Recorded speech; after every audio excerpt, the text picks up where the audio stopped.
Hello students, how do you do.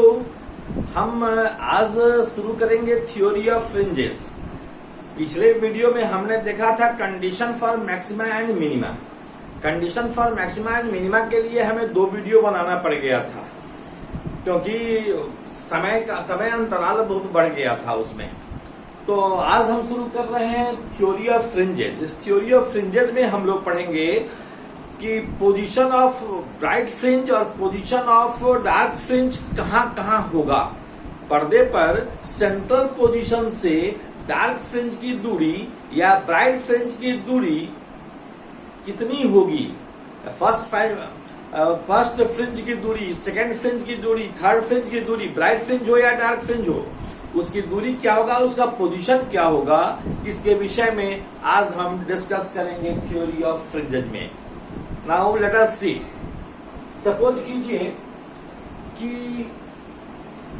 There are 2 coherent sources S1 and S2 and there is a screen. Here is a screen. The screen is at distance capital D from the slits से screen की दूरी capital D है और S1 और S2 के बीच, दोनों sources के बीच का जो डिस्टेंस है यह बहुत ही छोटा होना चाहिए, नैरो होना चाहिए। कितना छोटा होना चाहिए, इन मिलीमीटर कुछ होना चाहिए। तो इसको हमने स्मॉल डी से इंडिकेट किया। Small D is the distance between the slits. निश्चित रूप से यह जो होगा वो को हम कहेंगे, यानी अगर इसको हम आधी दूरी इसको ले D/2 और D/2 ये दूरी लें और यह कैपिटल D दूरी है, यह स्मॉल D/2 हुआ, यह स्मॉल D/2 हुआ, तो ये जो है यह सेंट्रल पोजीशन S1 और S2 का सेंट्रल पोजीशन है। इसी लाइन को हम हॉरिजॉन्टली खींचा, O पर यह मिला, O को हम कहेंगे central position of the screen. यह स्क्रीन का सेंट्रल पोजीशन है।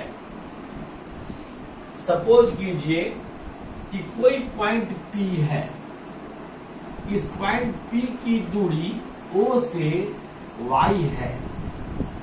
इस पॉइंट की दूरी, यह P पॉइंट है, इसकी दूरी O से है कितना, यह O है, O से इसकी दूरी है Y। Y है। कोई वेव कहीं सुपर इम्पोज हो रहा है। सपोज कीजिए कि पॉइंट P पर, पर्दे के पॉइंट P पर सुपर इम्पोज हो रहा है। जो S1 सोर्स से जो वेव चला वह भी P पर मिल रहा है और जो S2 से चला वह भी P पर मिल रहा है और ये भी P पर मिल रहा है और ये भी P पर मिल रहा है। ये वेव भी और ये वेव। अब देखें कि यहां से इसको अगर मिलाए तो यह हम लिख सकते हैं S1A। यह पॉइंट को हमने A माना और इस पॉइंट को हमने B माना।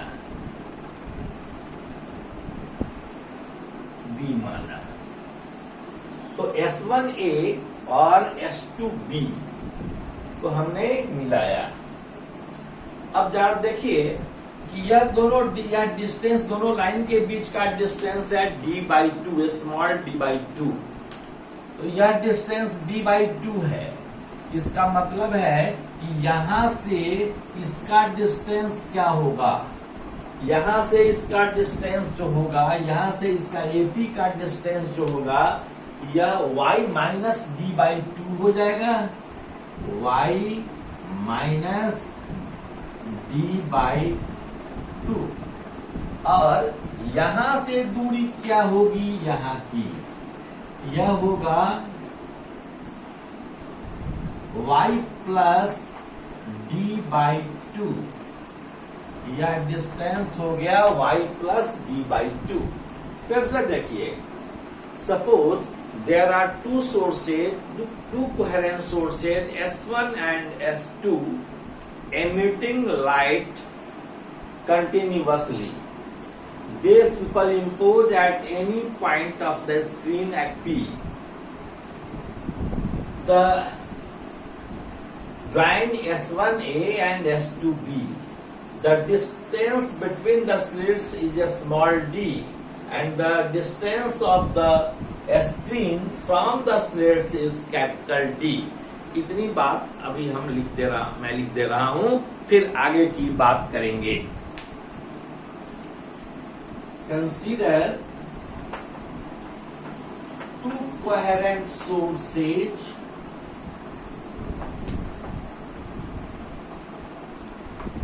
S1 and S2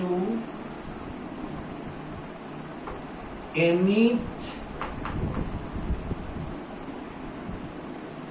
light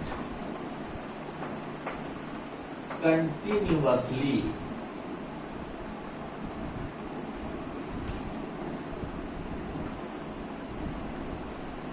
अब जरा देखें, the distance between the slits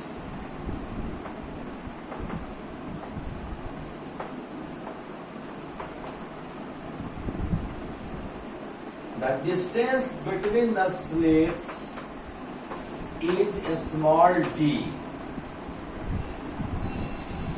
and the distance between the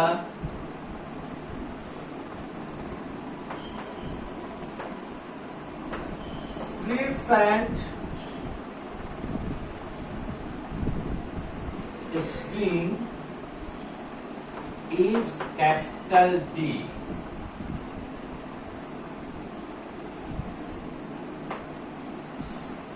Let the two light waves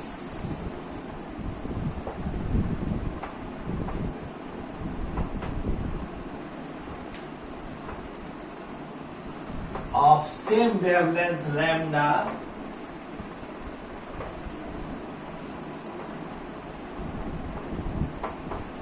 superimposed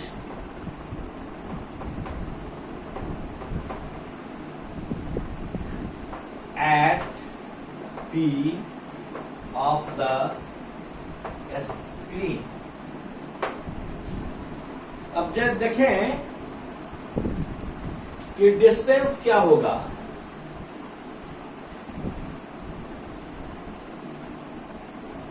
late OP is equal to y,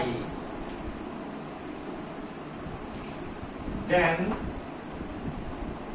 AP is equal to y minus d/2 and BP is equal to y plus d/2। अब मेरा M है पहले दोनों wave के बीच का path difference निकालना। यहां से यहां तक यही पाथ डिफरेंस है, इसी पाथ डिफरेंस डेल्टा एक्स को पहले निकालें, और डेल्टा एक्स से पाथ डिफरेंस निकाल देंगे तो इसी डेल्टा एक्स को यानी पाथ डिफरेंस को हम एन लैम्डा से इक्वेट कराएंगे, जिससे हमको पोजीशन मिलेगा। आगे देखते हैं कैसे मिलेगा। S2P minus S1P is the path difference। S2P minus S1P को हम पाथ डिफरेंस कहते हैं। यह पाथ डिफरेंस कैसे मालूम करते हैं इसको देखिए।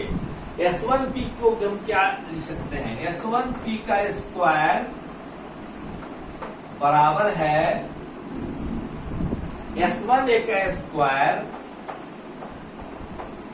प्लस AP का स्क्वायर। लिख सकते हैं ना पाइथागोरस थ्योरम से।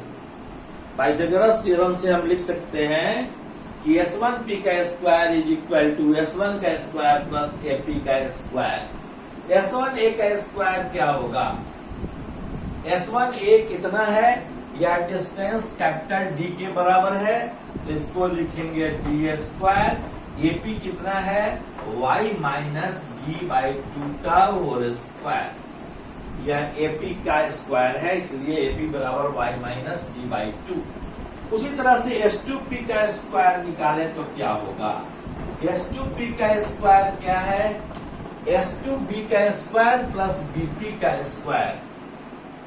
S2B का स्क्वायर प्लस BP का स्क्वायर। यह S2B कितने के बराबर है? S2B बराबर है D के, D स्क्वायर प्लस BP कितने के बराबर है?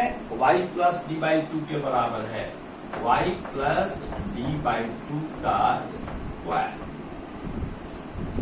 अब S2P का स्क्वायर निकल गया, S1P का स्क्वायर निकल गया, तो S2P स्क्वायर में से S1P स्क्वायर घटा लेंगे तो क्या होगा?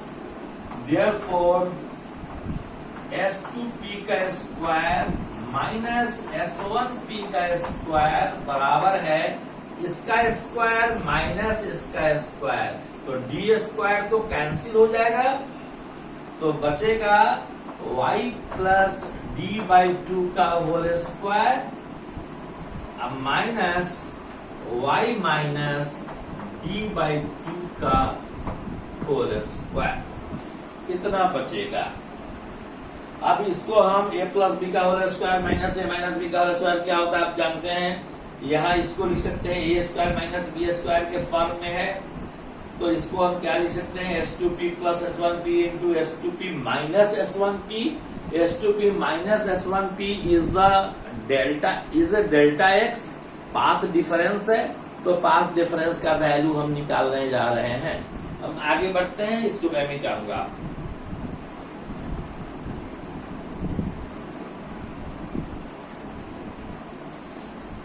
अब देखिए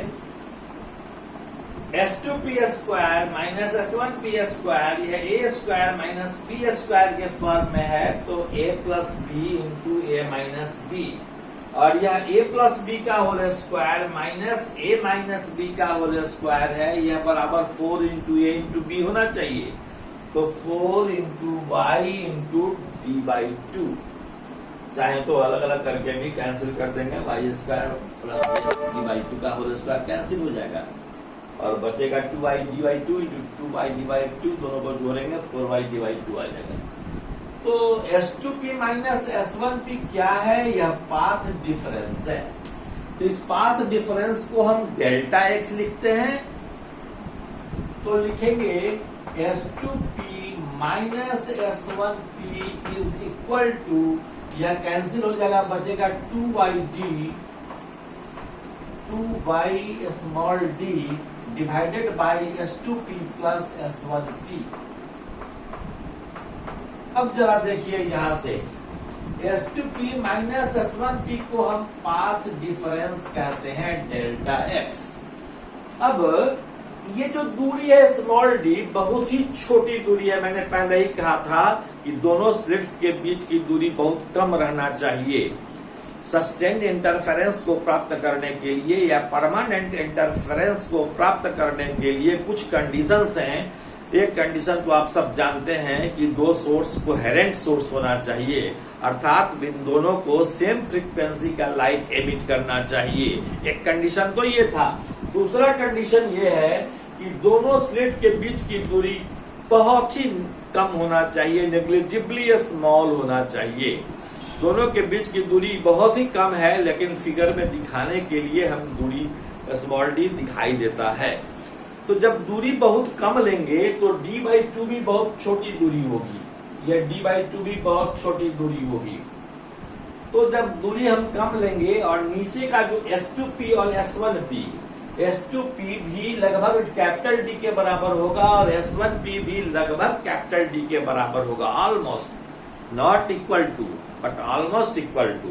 और डिनोमिनेटर में अगर रहेगा तो थोड़ा अंतर से कोई बहुत फर्क नहीं पड़ेगा। आप जानते हैं कि अगर हम 1 में 99.8 से भाग दें या 99.08 से भाग दें या 99.09 से डिवाइड करें तो कम से कम 3 डिजिट तक एक ही कोशेंट आएगा, आप जानते हैं। इसीलिए डिनोमिनेटर में अगर छोटा सा अंतर भी हो तो इससे कोई फर्क नहीं पड़ता है। इसलिए हमने लिखा कि delta x is equal to 2/d divided by capital D plus capital D। S2P भी लगभग कैपिटल D की दूरी है। ब्रैकेट में मैं लिख दे रहा हूं कि S2P is very near to S1P and it is very near to D, इसलिए हमने लिख दिया है यहां।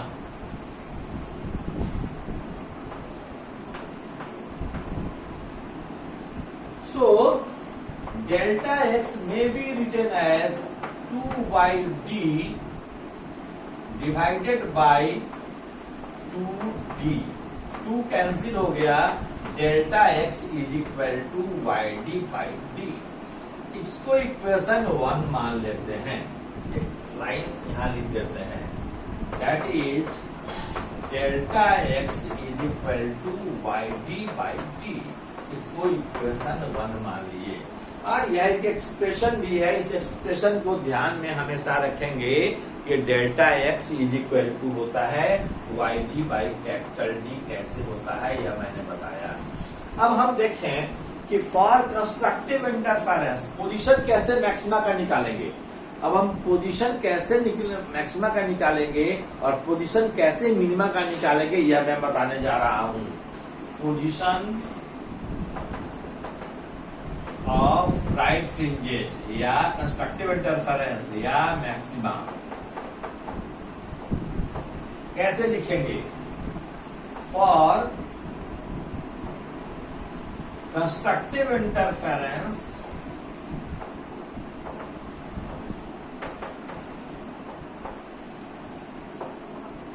Delta x must be equal to n lambda. बताया था मैं ये condition maxima, condition for maxima और कंडीशन फॉर मिनिमा मैंने बताया था। कंडीशन फॉर मैक्सिमा में मैंने बताया था कि डेल्टा एक्स पाथ डिफरेंस के टर्म में होगा delta x is equal to n lambda, जहां n का वैल्यू होगा 0 1 2 3 4 इत्यादि, where n is equal to 0 1 2 3 etcetera. अब जरा देखिए, अगर हम डेल्टा एक्स का यह वैल्यू इक्वेशन 1 में दें, putting the value of delta x in equation 1, we get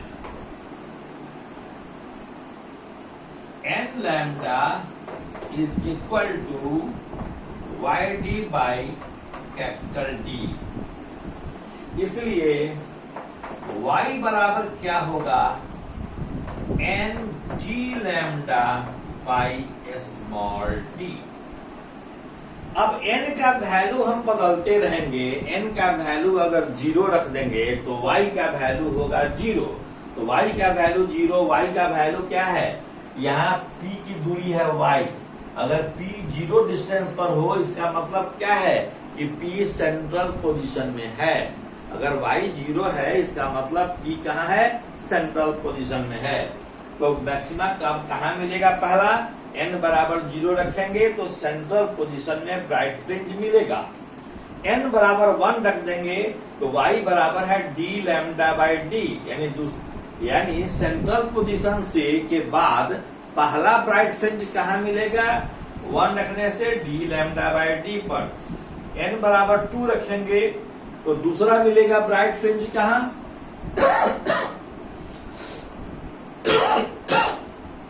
दूसरा ब्राइट फ्रिंज हमको मिलेगा 2d लैम्डा बाई d पर। उसी तरह से तीसरा ब्राइट फ्रिंज मिलेगा 3d लैम्डा बाई d पर। चौथा मिलेगा d लैम्डा बाई d पर। n-1th मिलेगा n-1 into d lambda by d पर। nवा मिलेगा nd लैम्डा बाई d पर। तो इस तरह से n का वैल्यू पुट करते जाइएगा, पोजीशन ऑफ ब्राइट फ्रिंजेज मिलता जाएगा। ठीक उसी प्रकार अगर हम मिनिमा के लिए पोजीशन मालूम करना होगा तो डेल्टा एक्स उसके लिए हम निकालेंगे। तो आप जानते हैं कि हमने पिछले वीडियो में बताया था कि delta x is equal to 2n+1 into lambda by 2 होना चाहिए मिनिमा के लिए। यह आपने पिछले वीडियो में देखा, अगर आपने नहीं देखा होगा तो फिर से आप उस वीडियो को देख लेंगे दोबारा। तो मैं आगे अब बढ़ता हूं।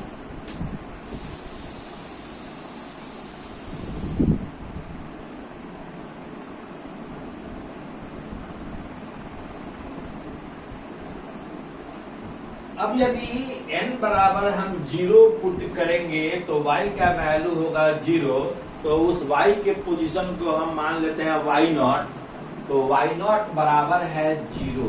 ये this is the position of central maxima. This is the position of central maxima. Centre में यह मैक्सिमा बन रहा है।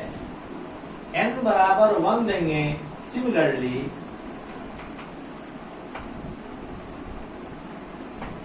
पुटिंग n बराबर 1, 2, 3, 4, n-1, n we get y बराबर है y1, y2 या y3 या उसी तरह से yn-1 या उसी तरह से yn एक्सेट्रा रिस्पेक्टिवली। तो y1 बराबर क्या हो जाएगा, n बराबर 1 रखेंगे तो y1 मिलेगा, तो y1 बराबर होगा d lambda by d। d lambda n का वैल्यू 1 रखे तो यह क्या होगा, the position of first maxima. Position of first maxima from, इसको फिगर को मिटाऊं मैं,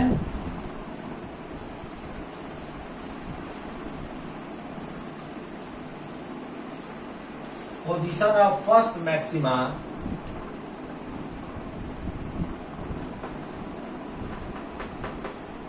from central position, from central position।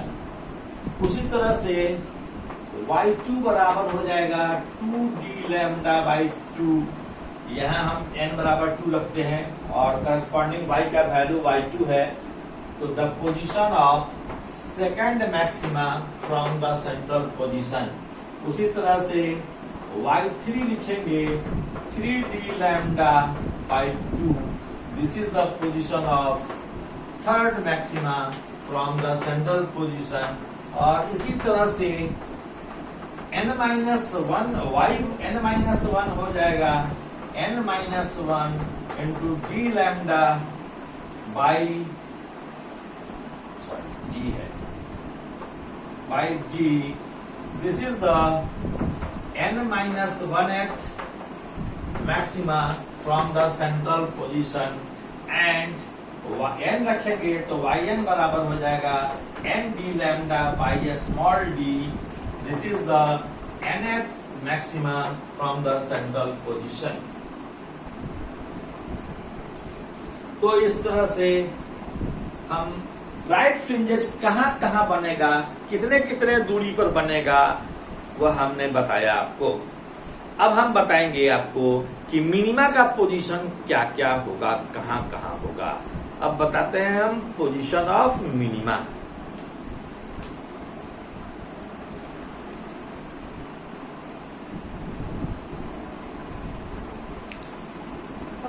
अब देखें आप पोजीशन ऑफ मिनिमा कैसे निकालेंगे। पोजीशन ऑफ मिनिमा को निकालने के लिए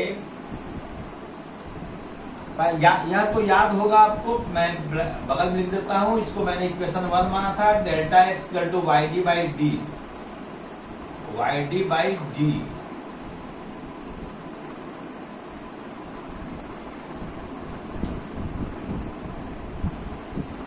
इसको हम इक्वेशन 1 माने थे, इसको ध्यान में रखना है, इसकी जरूरत पड़ेगी।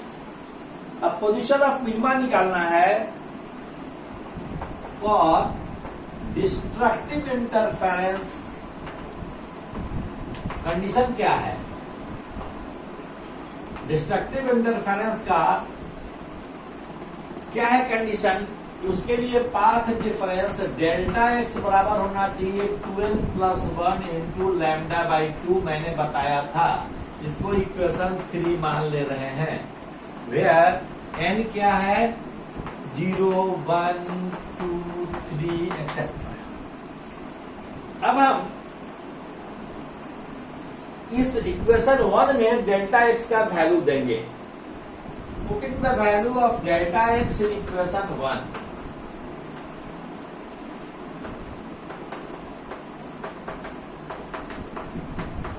we get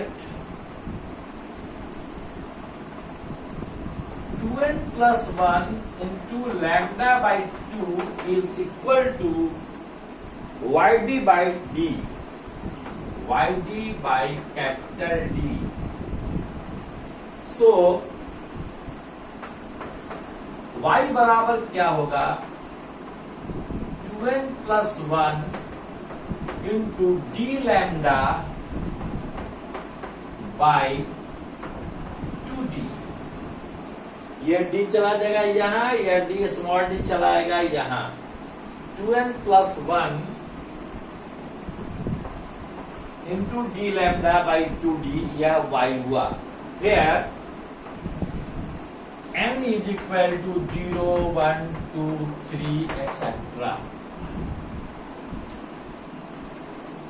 तो suppose let y0 dash, y1 dash, y2 dash are the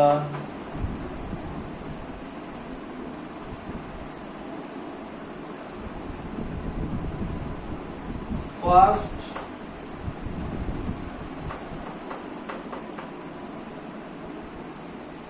second, इसको थर्ड,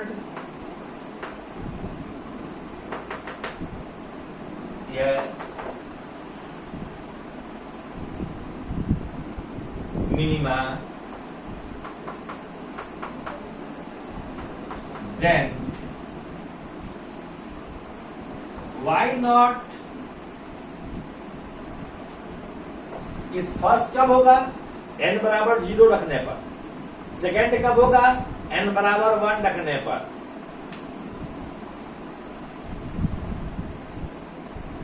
फॉर n बराबर 0, 1, 2, 3 रिस्पेक्टिवली। तो n बराबर अगर 0 रखेंगे तो y0 डैश बराबर क्या होगा?